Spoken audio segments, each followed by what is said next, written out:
Hello everyone, good morning. स्वागत है आप सभी का ऑनलाइन स्टडी में। तो आज हमारे पास है पॉलिटी का एक छोटा सा टॉपिक, लेकिन बहुत इंपॉर्टेंट है क्योंकि यहाँ से हर बार एग्जाम्स में क्वेश्चंस देखने को मिला है। और एक बार तो ऐसा हुआ था कि बहुत लोग कन्फ्यूजन्स में गलती करके आए हुए थे इस टॉपिक से। तो मतलब कि ये टॉपिक अपने आप में बहुत इंपॉर्टेंट है। तो अच्छे तरीके से इस वीडियो को एंड तक देखिए और जितने भी यहाँ पर मैंने लगा रखा है उनको अच्छे से याद रखिए। लेकिन उससे पहले वीडियो को कर दीजिए लाइक और चैनल को कर लीजिए सब्सक्राइब, क्योंकि यहाँ पे आपको हर रोज़ एक नया और इम्पॉर्टेंट फ्रेश टॉपिक देखने को मिलता है जो आपके एग्जाम्स के लिए इम्पॉर्टेंट है। तो चलिए शुरू करते हैं। आज का टॉपिक का नाम है संविधान की विदेशी स्रोत। जैसा कि आपको पता ही है कि हमारे संविधान में बहुत सारी ऐसी चीज़ें हैं जो कि अलग अलग देशों से ग्रहण किए गए हैं, ठीक है।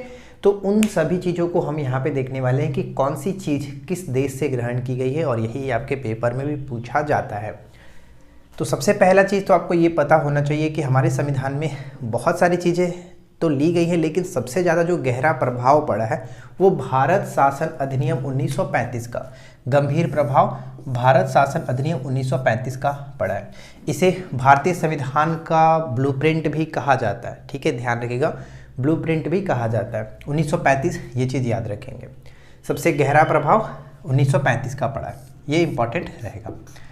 अब यहाँ पे हम बात करते हैं एक एक चीज़ जो कि अलग अलग देशों से लिए गए। जैसे अगर आपसे पूछा जाए कि संविधान में संसदीय प्रणाली को कहाँ से लिया गया, संसदीय प्रणाली को कहाँ से लिया गया, तो ब्रिटेन से ग्रहण किया गया। ब्रिटेन से, ब्रिटेन के संविधान से संसदीय प्रणाली को हमारे संविधान में शामिल किया गया है, ये चीज़ याद रखेंगे। साथ ही साथ विधि निर्माण प्रक्रिया, विधि निर्माण प्रक्रिया भी ब्रिटेन से लिया गया है। विधि निर्माण प्रक्रिया तो ब्रिटेन के संविधान से लिया गया है, लेकिन विधि के द्वारा स्थापित प्रक्रिया अगर पूछा जाए तो वो फिर आपका जापान हो जाएगा, ये चीज़ याद रखेंगे, ठीक है। विधि द्वारा स्थापित प्रक्रिया कहा जाए तो जापान, लेकिन विधि निर्माण प्रक्रिया कहा जाए तो आपका हो जाएगा ब्रिटेन। कंफ्यूज नहीं होना है, अच्छे से याद रखेंगे। नेक्स्ट आता है संविधान में उद्देशिका का विचार, यानी हमारे संविधान का जो प्रस्तावना है, प्रियम्बल है, उसका अगर विचार की बात करें तो संविधान में उद्देशिका का विचार किस देश से ग्रहण किया गया, तो वो तो यूएसए से ग्रहण किया गया, यूएसए यानी संयुक्त राज्य अमेरिका से। लेकिन अगर कहा जाए कि संविधान की जो भाषा है, संविधान की जो भाषा है वो कहाँ से, तो वो फिर ऑस्ट्रेलिया से ग्रहण किया गया। दोनों अलग अलग चीज़ें, दोनों याद रखना है। अगर सिर्फ पूछा जाए कि संविधान में उद्देशिका का विचार कहाँ से लिया गया, तो वो फिर आपका यूएसए होगा। संविधान में भाषा कहाँ से लिया गया, वहाँ पे फिर आपको ऑस्ट्रेलिया टिक करना है, ये चीज़ याद रखेंगे, ठीक है। संविधान में उद्देशिका का विचार यूएसए, उद्देशिका की भाषा ऑस्ट्रेलिया, राइट। मूल अधिकार, एक ये चीज़ हो गया कि मूल अधिकार कहाँ से ग्रहण किया गया, तो यूएसए से ग्रहण किया गया, यूएसए से, ठीक है। न्यायिक पुनरावलोकन का प्रावधान कहाँ से, ये भी आपका यूएसए से ग्रहण किया गया। मूल संविधान में जो मतलब कि हमारा जो संविधान था उसमें मूल अधिकार की संख्या 7 हुआ करती थी, लेकिन वर्तमान में सिर्फ और सिर्फ 6 है। क्यों? क्योंकि जो 7वां अधिकार था, मूल अधिकार था, संपत्ति का अधिकार, उसे हटा करके अब उसे कानूनी अधिकार का दर्जा दिया गया और अब उसे 300 अनुच्छेद के क के अंतर्गत रखा गया। 44वें संविधान संशोधन 1978 के द्वारा उसको हटाया गया था, ये चीज़ याद रखेंगे। नेक्स्ट पॉइंट आता है कि राज्यसभा में कुछ सदस्यों का नामांकन, यही देखिए प्रश्न कंफ्यूज किया हुआ था। राज्यसभा में कुछ सदस्यों का नामांकन कहा जाए तो फिर वहाँ पर आयरलैंड को टिक करेंगे, लेकिन राज्यसभा में सदस्यों का निर्वाचन कहा जाए तो फिर आपको दक्षिण अफ्रीका टिक करना है। और पेपर में आपका यही आया था, दक्षिण अफ्रीका, और सभी लोगों ने आयरलैंड को टिक करके आए हुए थे, मतलब मैक्सिमम लोग ये गलती किए थे क्वेश्चंस। तो ध्यान दीजिएगा, याद कैसे रखना है मैं आपको वो थोड़ा सा ट्रिक दे देता हूँ। देखिए, अगर आपकी आय ज़्यादा होगी, मतलब इनकम अगर ज़्यादा होगा तो हर जगह आपका नाम होगा। बस छोटा सा लॉजिक है, समझिए। आयरलैंड, अगर आपका आय ज़्यादा होगा तो नाम आपका ज़्यादा होगा, तरक्की आप कर रहे हैं अच्छे खासा, तो हर जगह आपकी वाह होती है, नाम आपका ज़्यादा चलता है। यानी आयरलैंड नामांकन से रिलेटेड है, ध्यान रखेंगे। राज्यसभा में कुछ सदस्यों का नामांकन कहा जाए तो वहाँ पे आपको आयरलैंड टिक करना है। कन्फ्यूज़न दूर करने के लिए याद रखेंगे कि नामांकन आ रहा है, नाम आपका बड़ा कब होगा, जब आप अच्छा काम करेंगे, अच्छा इनकम होगा तब, ठीक है। तो ये आप ध्यान रखेंगे, आयरलैंड, ठीक है, आयरलैंड नामांकन। और निर्वाचन तो दक्षिण अफ्रीका, कन्फ्यूजन दूर हो जाएगा। बस एक याद रहेगा तो एक तो आप वैसे भी कन्फ्यूजन नहीं करेगा। तो दक्षिण अफ्रीका, निर्वाचन कहा जाए तो दक्षिण अफ्रीका, राइट। चलिए इसके बाद हमारा आता है नेक्स्ट पॉइंट कि नीति निर्देशक तत्व। ये तो अपने आप में इंपॉर्टेंट है, हमेशा पूछा जाता रहता है। नीति निर्देशक तत्व कहाँ से लिए गए? आयरलैंड के संविधान से लिए गए। संविधान में इसका उल्लेख अनुच्छेद 36 से लेकर के 51 तक किया गया। ठीक है, पता है आपको? क्लियर। नेक्स्ट है कि केंद्र द्वारा राज्यपालों की नियुक्ति, केंद्र द्वारा राज्यपालों की नियुक्ति की जाएगी। इसका संविधान में स्रोत कहाँ से? कनाडा से है। केंद्र द्वारा राज्यपालों की नियुक्ति कनाडा से ली गई है। तो यहाँ तक कोई दिक्कत नहीं, सब कुछ अच्छे से क्लियर हो गया होगा। उद्देशिका का विचार कहा जाए तो यूएसए, उद्देशिका का भाषा कहा जाए तो ऑस्ट्रेलिया टिक करेंगे। अगर राज्यसभा में कुछ सदस्यों का नामांकन कहा जाए तो हम फिर किसे टिक करेंगे? नामांकन, ध्यान दीजिएगा, नाम आ रहा है तो आय होना चाहिए, आयरलैंड। और अगर सिर्फ और सिर्फ निर्वाचन कहा जाए तो फिर वहाँ पे दक्षिण अफ्रीका को टिक करेंगे। क्लियर है। उसी तरह से विधि द्वारा स्थापित प्रक्रिया कहा जाए तो जापान, विधि निर्माण प्रक्रिया कहा जाए तो ब्रिटेन। क्लियर है। अब आते हैं इधर, नेक्स्ट है आपका कि संविधान में मौलिक अधिकार संबंधी जो शक्तियां दी गई है राष्ट्रपति को, संविधान के मौलिक अधिकार संबंधी जो शक्तियां दी गई हैं आपातकाल के समय, वो कहाँ से लिया गया? तो वो जर्मनी के वीमर संविधान से लिया गया। जर्मनी के वीमर संविधान से लिया गया, ये प्रश्न याद रखेंगे, जर्मनी के वीमर संविधान से। नेक्स्ट आता है कि अवशिष्ट शक्तियों का केंद्र में निहित होना, अवशिष्ट शक्तियों का केंद्र में निहित होना, ये भी आपका कनाडा से। ठीक है, कनाडा से, ध्यान रखिएगा। अवशिष्ट शक्तियों का केंद्र में निहित होना कनाडा से। विधि द्वारा स्थापित प्रक्रिया हमने आपको बताया कि ये जापान हो जाता है। नेक्स्ट आता है कि समवर्ती सूची और केंद्र एवं राज्य के बीच संबंध तथा शक्तियों का विभाजन। देखिए समवर्ती सूची, अगर हम क्रिकेट के लिस्ट की बात करें तो ऑस्ट्रेलिया हमेशा से टॉप पे आता रहता है। अभी आप देख ही लो, विश्व कप में भी ऑस्ट्रेलिया टॉप पे है। तो समवर्ती सूची से याद रखिए कि ऑस्ट्रेलिया। ठीक है, क्लियर होगा। केंद्र एवं राज्यों के बीच संबंध तथा शक्तियों का विभाजन, यानी कि जो 7वीं अनुसूची है हमारा, उसमें क्या है कि केंद्र और राज्यों के बीच शक्तियों का विभाजन किया गया। कुछ शक्तियाँ राज्य के पास होगी, कुछ शक्तियाँ केंद्र के पास होगी, कुछ समवर्ती सूची में रहेगा। तो वो क्या है? ऑस्ट्रेलिया। यानी सूची की जब भी बात है तो वहाँ पे आप ऑस्ट्रेलिया को टिक करेंगे। ठीक है फ्रेंड्स, तो ये आपका हो जाएगा ऑस्ट्रेलिया। समवर्ती सूची और केंद्र एवं राज्यों के बीच संबंध तथा शक्तियों का विभाजन ऑस्ट्रेलिया। दोनों सदनों की संयुक्त बैठक का प्रावधान भी आपका ऑस्ट्रेलिया से लिया गया। दोनों सदनों की संयुक्त बैठक जो होता है, बैठक कौन बुलाता है? राष्ट्रपति बुलाता है। ठीक है, दोनों सदनों की संयुक्त बैठक को बुलाता कौन है? राष्ट्रपति। लेकिन अध्यक्षता कौन करता है? लोकसभा अध्यक्ष करता है। ये भी याद रखेंगे, क्वेश्चंस हमेशा आता रहता है। और ये प्रावधान ऑस्ट्रेलिया से लिया गया।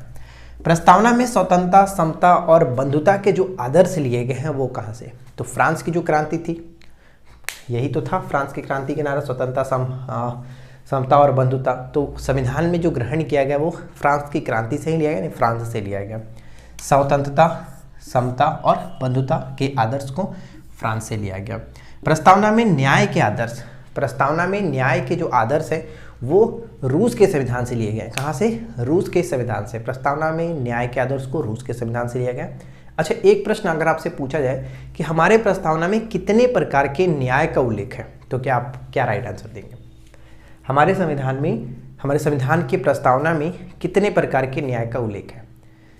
तो हम जानते हैं 3 प्रकार के न्याय का उल्लेख है। कौन कौन से? सामाजिक, आर्थिक और राजनीतिक न्याय। सामाजिक, आर्थिक और राजनीतिक न्याय कहता है ना कि हम समस्त नागरिकों को सामाजिक, आर्थिक और राजनीतिक न्याय ये होता है। तो 3 न्याय के बारे में बात की गई है। न्याय कितने प्रकार के?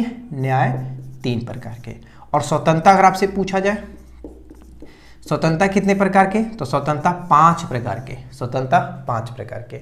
ठीक है, जैसे कि स्वतंत्रता 5 प्रकार के कौन कौन से होते हैं? विचार, अभिव्यक्ति, विश्वास, धर्म और उपासना की स्वतंत्रता, ये 5 होता है। फिर से एक बार देख लेते हैं। जैसे कि आपका होता है विचार, विश्वास, अभिव्यक्ति, धर्म और उपासना की स्वतंत्रता। थोड़ा सा इधर उधर हो गया, लेकिन अच्छे से याद रखेंगे कि 5 प्रकार की स्वतंत्रता होता है। जैसे कि हम सबसे पहले तो आता है आपका सामाजिक, आर्थिक और राजनीतिक न्याय, और उसके बाद आता है आपका विचार, अभिव्यक्ति, विश्वास, धर्म और उपासना की स्वतंत्रता, ये 5 प्रकार के।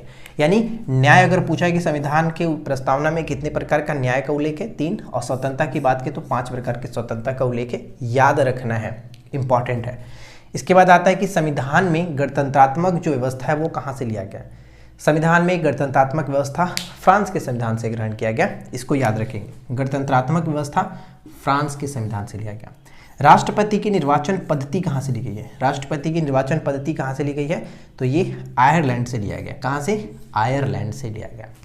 आयरलैंड से हमने 3 चीज़ देखा, जैसे आयरलैंड से राष्ट्रपति के निर्वाचन की पद्धति, और यहाँ पे देखा नीति आयोग तत्व आयरलैंड से, और एक हो गया आपका नामांकन, राज्यसभा में कुछ सदस्यों का नामांकन आयरलैंड के संविधान से।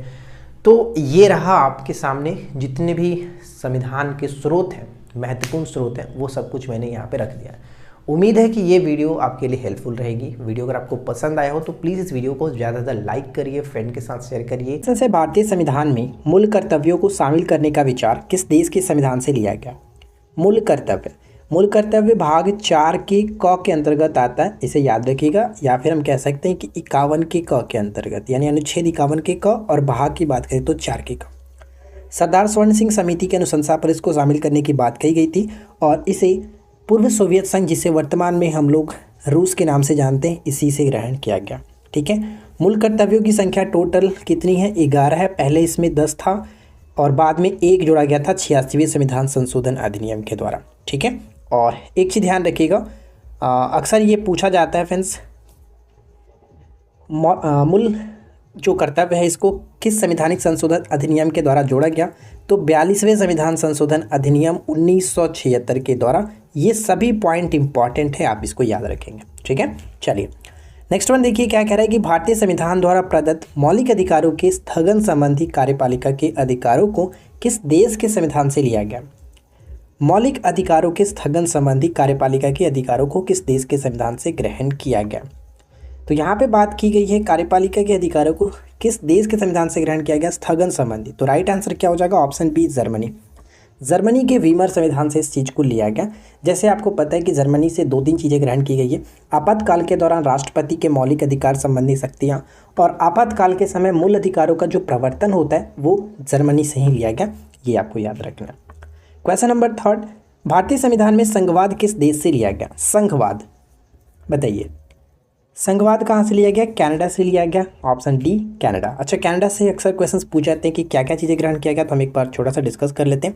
संघवाद तो यहाँ पे आपने देख लिया, साथ ही साथ केंद्र द्वारा राज्यपालों की जो नियुक्ति होती है वो भी आपका कनाडा से लिया गया, और साथ ही साथ अवशिष्ट शक्तियों का किस में निहित है? अवशिष्ट शक्तियाँ केंद्र में निहित है, ये भी जो बात कही गई है वो कनाडा से ही लिया गया, तो इसको भी याद रखेंगे। सर्वोच्च न्यायालय की व्यवस्था भारतीय संविधान में किस देश से लिया गया? सर्वोच्च न्यायालय की व्यवस्था संविधान में किस देश से ग्रहण किया गया? यूएसए से, यानी ऑप्शन बी होगा। यहाँ पे याद रखिएगा, यूएसए से संबंधित बहुत सारी चीज़ें हैं जिसमें मोस्ट इंपॉर्टेंट जैसे न्यायिक पुनर्विलोकन जो होता है वो अक्सर पूछा जाता है। उद्देशिका का विचार जो है वो भी यहाँ से ग्रहण किया गया, यूएसए से। राष्ट्रपति पर महाभियोग लगाने की जो प्रक्रिया है वो भी आपका यूएसए से ही ग्रहण किया गया, तो ये चीज़ आपको याद रखना है। नेक्स्ट वन क्या है? संघात्मक शासन व्यवस्था को सर्वप्रथम किस देश ने अपनाया? संघात्मक शासन व्यवस्था को सर्वप्रथम किस देश ने अपनाया था? कनाडा ने। ठीक है, कनाडा ने, ऑप्शन सी।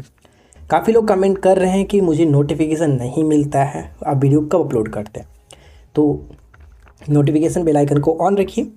भारत के संविधान निर्माताओं ने न्यायिक पुनरावलोकन के विचार को ग्रहण किया। तो जस्ट मैंने आपको बताया कि न्यायिक पुनरावलोकन का जो विचार लिया गया वो यूएसए के संविधान से ग्रहण किया गया, यानी कि अमेरिका से। ऑप्शन डी होगा करेक्ट आंसर। सूची 1 को सूची 2 के साथ सम्मिलित करना, तो यहाँ पे अच्छे तरीके से मैच करिए और बताइए क्या होगा राइट आंसर।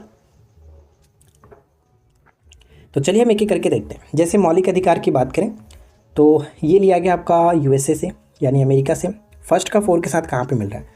सभी में फर्स्ट का 4 मैच कर रहा है। राज्य के नीति तत्व तो ये मोस्ट इंपॉर्टेंट है, आयरलैंड के संविधान से इसको ग्रहण किया गया। बी के 3 के साथ कहाँ पे मिल रहा है? तो ए का 4 बी का 3 यहाँ पर भी है, यहाँ पर भी है। मंत्रिमंडलीय सरकार की अगर हम बात करें तो ये ब्रिटेन से संबंध रखता है, सी का फर्स्ट के साथ। तो सी का फर्स्ट यहाँ पे, यानी करेक्ट आंसर हो जाएगा ऑप्शन बी। केंद्र राज्य संबंध की बात करें तो ये कनाडा से संबंध रखता है। तो इन सभी चीज़ों को अच्छे तरीके से याद रखना है। ठीक है, करेक्ट आंसर क्या हो गया? ऑप्शन हम। अगला प्रश्न देखिए, संसदीय शासन प्रणाली सर्वप्रथम किस देश में विकसित हुई? संसदीय शासन प्रणाली सर्वप्रथम किस देश में विकसित हुई थी?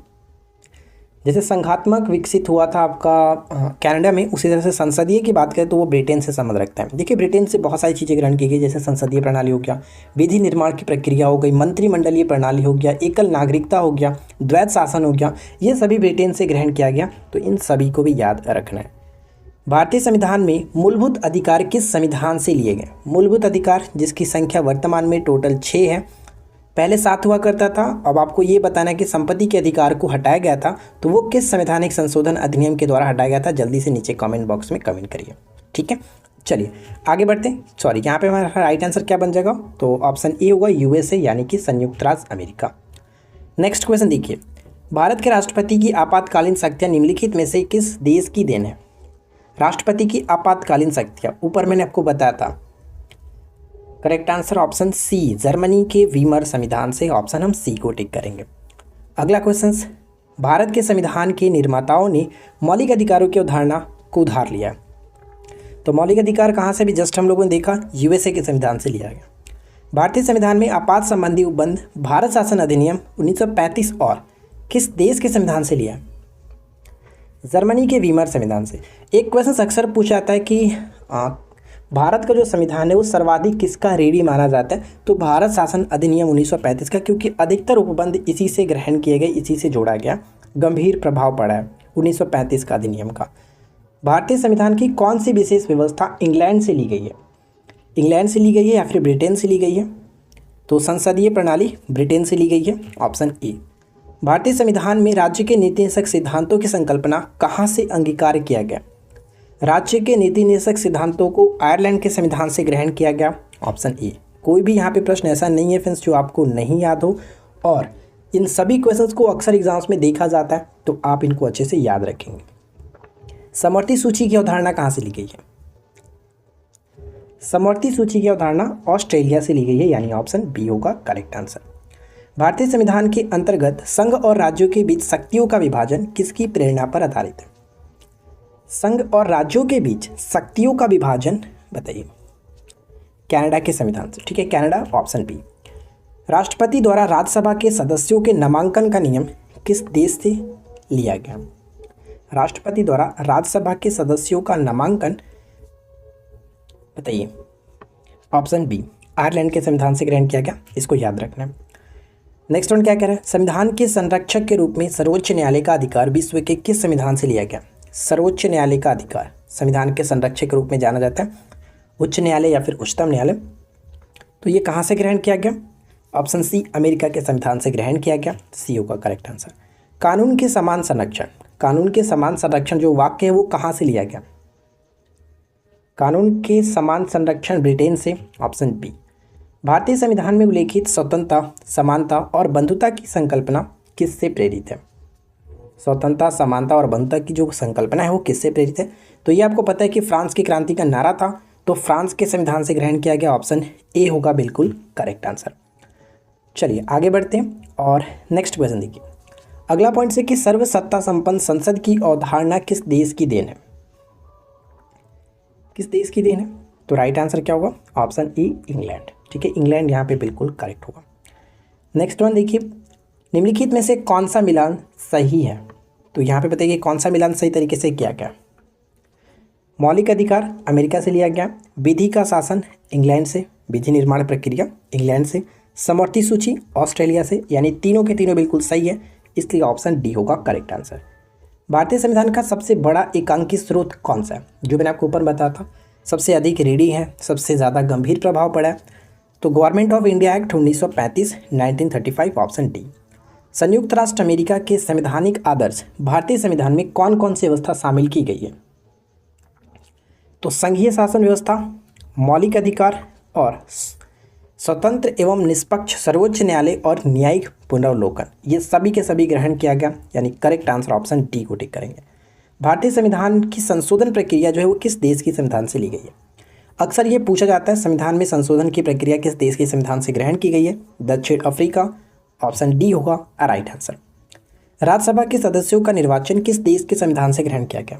राज्यसभा के सदस्यों का निर्वाचन किस देश के संविधान से ग्रहण किया गया? पिछली बार एग्जाम्स में यही क्वेश्चंस पूछा गया था, तो ध्यान रखिएगा, कहीं कहीं इस क्वेश्चंस के बारे में जिक्र नहीं मिलता, जैसे लूसेंट में आपका इसके बारे में जिक्र नहीं दिया गया, लेकिन और भी अधिक बुक पढ़ेंगे तो आपको मिल जाएगा। तो राज्यसभा के सदस्यों का निर्वाचन की बात करें तो ये दक्षिण अफ्रीका से संबंध रखता है, और एग्जाम्स में काफ़ी लोगों ने इसको आयरलैंड टिक किया था। आयरलैंड से मैंने ऊपर आपको बताया था कि वहाँ पर राज्यसभा में जो नामांकन की बात की जाती है, वो राष्ट्रपति के द्वारा जो नामांकन होते हैं उसके बारे में बात की जाती है, वो आयरलैंड से ग्रहण किया गया। तो राज्यसभा के सदस्यों का निर्वाचन की बात करें तो दक्षिण अफ्रीका करेक्ट होगा, राइट। आगे बढ़ते हैं।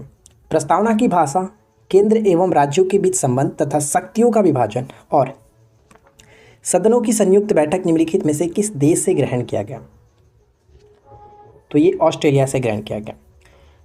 ये ध्यान रखिएगा, ऑस्ट्रेलिया से ग्रहण किया गया। ऑप्शन हम बी को टिक करेंगे। यहाँ पे 4 क्वेश्चन है, चारों में से कुछ भी पूछा सकता है। जैसे प्रस्तावना की भाषा की बात करें तो ये ऑस्ट्रेलिया है, जबकि मैंने आपको बताया कि प्रस्तावना का जो विचार होता है या फिर उद्देशिका का विचार होता है वो यूएसए से ग्रहण किया गया। ये दोनों में कन्फ्यूज़ नहीं करना है। भाषा जो है वो ऑस्ट्रेलिया से, अब जबकि उद्देशिका का जो विचार है वो यूएसए से ग्रहण किया गया। ये आपको याद रखना है। संविधान में गणतंत्रात्मक व्यवस्था किस देश की देन है? क्या होगा इस प्रश्न का राइट आंसर? संविधान में गणतंत्रात्मक व्यवस्था जो है वो फ्रांस की देन है। Option D France. आगे बढ़ते हैं। मंत्रिमंडलीय प्रणाली और एकल नागरिकता किस देश के संविधान से ग्रहण की गई है? चलिए फिलहाल देखते हैं नेक्स्ट क्वेश्चन, जो कि आज के इस वीडियो का आखिरी प्रश्न है, और इसके बाद मैं आपको 2 क्वेश्चन भी पूछूंगा जिसका राइट आंसर आपको नीचे बताना है। चलिए नेक्स्ट क्वेश्चन देखिए क्या कह रहा है कि राष्ट्रपति के निर्वाचन पद्धति और राज्यसभा में कुल सदस्यों का नामांकन किस देश की देन है? राज्यसभा में कुल सदस्यों का नामांकन की बात यहाँ पे आ गई तो किसको करेंगे टिक? आयरलैंड को टिक करेंगे, ठीक है। तो करेक्ट आंसर क्या हो गया? ऑप्शन हम ए को टिक करेंगे।